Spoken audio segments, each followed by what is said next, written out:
የሰው ስሙ የተሰጠው ስምም የሚቀየር ነው። አዳም የሚለው ስም ለምሳሌ አዳም የመጀመሪያ ስሙ ማን ነው ቢባል ሰው ነው። የአዳም ስም የተጸውዖ ስሙ አዳም ነው፣ የተጸውዖ ስሙ። ስለዚህ እንመልከተው በደንብ አድርገን። የእግዚአብሔር ስሙ ማን ነው ሲባል የአብ ስሙ በኖረበት ዘመን አብ ነው ነው። የአብ ስሙ በኖረበት ዘመን አብ ነው። ለምሳሌ እኔ ቅድም እንዳነሳ ነው ጽንስ የነበረው የዕለት ጽንስ ነበር። የ6 ወር ሆነ፣ ሕፃን ሆነ። ከዛ እንደዚህ ያለ ስሙ እየተለወጠ አካሉ እየተለወጠ ሄደ። አብ ግን በኖረበት ዘመን ስሙ አብ ነው ማለት ነው። አብ በኖረበት ዘመን ስሙ አብ ነው። እስከ መቼ ድረስ? እስከዚህ ድረስ አይባልም። አብ በኖረበት ዘመን ስሙ አብ ከሆነ አብ በኖረበት ዘመን ስሙ አብ ከሆነ አባት ለመባል ምን ያስፈልገዋል? ልጅ ያስፈልገዋል። አባት መባል የሚችለው ልጅ ሲኖር ነውና፣ ስለዚህ ነው አብ መባል የአካል ስም ነው። የአካል ስም ነው። ሰው መባል የአካል የተረክቦ ስም እንደሆነ አብ መባል የአካል ስም ከሆነ አብ በኖረበት ዘመን ስሙ አብ ከሆነ አብ በኖረበት ዘመን ወልድ አለ። አብ በኖረበት ዘመን ወልድ ካለ ወልድ በኖረበት ዘመን መንፈስ ቅዱስ አለ። መንፈስ ቅዱስ በኖረበት ዘመን መንፈስ ቅዱስ ከሆነ መንፈስ ቅዱስ በኖረበት ዘመን አብና ወልድ አሉ ማለት ነው። ያነሳ ነው ለጉዳይ ነው። አሁን እንግዲህ አብ በኖረበት ዘመን ስሙ አብ ከሆነ የአብ ግብሩ መውለድ ነው ነው። የአብ ግብሩ መውለድ ነው ግብሩ። የአብ ግብሩ መውለድ ከሆነ የወልድ ግብሩ ደግሞ መወለድ ነው። የአብ ግብሩ መውለድ ከሆነ የወልድ መወለድ ከሆነ የመንፈስ ቅዱስ ግብሩ ደግሞ ምንድን ነው? መስረጽ ነው። አንድ ነገር ብቻ ነው። አሁንም ወደፊት ካሉት ጥያቄዎች ጋር ተያያዥም ቢሆን እያነሳናቸው እየገቡን እንዲሄዱ ማለት ነው። አሁን ከአብ ከመንፈስ ቅዱስ ተለይቶ ለምን ወልድ ሰው ሆነ? ለምን ወልድ ሰው ሆነ የሚለውን ነው እያዝን ያለ ነው። ለምሳሌ አንድ ሰው እኛ አለን አይደል? ስናስብ ቃልን ነው የምናስበው። ትንፋሽ አይታሰብም፣ ቃል ይታሰባል። ቃል ስለታሰበ ልብ ቃልን ስላሰበ ቃልን ያስገኘዋል። ቃልን ሲያስገኘው ቃል ምን ተባለ ነው የሚባለው? ተነገረ ነው የሚባለው። ትንፋሽስ ምን ተባለ ነው የሚባለው? ተተነፈሰ። ጸአት ያገናኛቸዋል።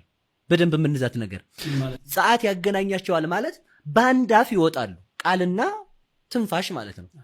ቃል በተለየ ከዊን በከዊናዊ በቃልነቱ ከዊን ቃል ተነገረ ስንል ትንፋሽ ደግሞ ተተነፈሰ ነው ምንለው። ስለዚህ የወልድን ከአብ መገኘት ልደታል ነው።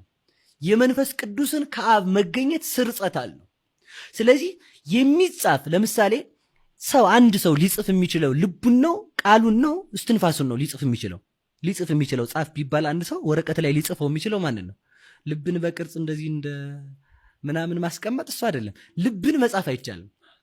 ልብን መጻፍ ስለማይቻል ሰው የመሆን ግብር ያለው ወልድ ብቻ ነው። ሰው የመሆን ግብር ለምሳሌ የፈለገ ያህል ብናስብ ልብን መጻፍ አንችልም። የፈለገ ያህል ብናስብ ትንፋሽን መጻፍ አንችልም። ልብ ያስባል እንጂ ልብ ቃል አይደለም። የመጻፍ ግብር ያለው ወልድ የመጻፍ ግብር ያለው ቃል ስለሆነ ሰው የመሆን ግብርም ያለው እግዚአብሔር ወልድ ነው። ስለዚህ እግዚአብሔር ወልድ ከአብ ከመንፈስ ቅዱስ ተለይቶ ለምን ሰው ሆነ? ለምን እሱ ብቻ ሰው ሆነ ቢባል የመወለድ ግብር ያለው እርሱ ብቻ ነውና ሰው የመሆን ግብር ያለው። ለምሳሌ አሁንም ማየት እንችላለን። እንደዚህ ካል ሰው ማለት ሰው የሚለው ስም ከአካል ሳይቀድም አካሉ በኖረበት ዘመን የኖረ ነው።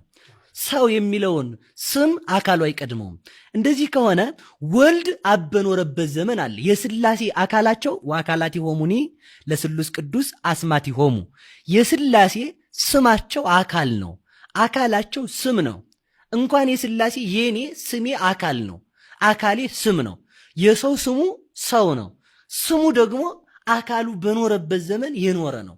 ሥላሴ ሰውን እንፍጠር ባሉ ጊዜ ሰውን ሲሉ ሰውን ባሉ ጊዜ 7 ባህሪ ያለውን ማለታቸው ነው። ስለዚህ 7 ባህሪ ማለት ከሆነ አካል ነው ማለት ነው። እንደዚያ ከሆነ ሰው መባል ቅዱስ ጎርጎርዮስ ሲናገር ወናሁ ንቤ ካይበ አብ ወልድ መንፈስ ቅዱስ። ይህንን ስለ አብ ስለ ወልድ ስለ መንፈስ ቅዱስ እንወስደዋለናል። ይህንን የምንናገረው ስለ አብ ስለ ወልድ ስለ መንፈስ ቅዱስ ነው። ወልድም ከአብ ስለተወለደ ልጅ እንለዋለን። መንፈስ ቅዱስም ከአብ ስለሰረጸ ሰራጺ እንለዋለን። ከአብ ተገኘ ወጣ እንለዋለን እንጂ ማን አይቀድመውም? አብ አይቀድመውም። ስለዚህ እንደዚህ ከሆነ በደንብ እናስተውል። ስም ምንድን ነው ስንል ስም አካል ነው። አካል ምንድን ነው? ወትርጓሜ ሁሰ ለአቃኒም አካላት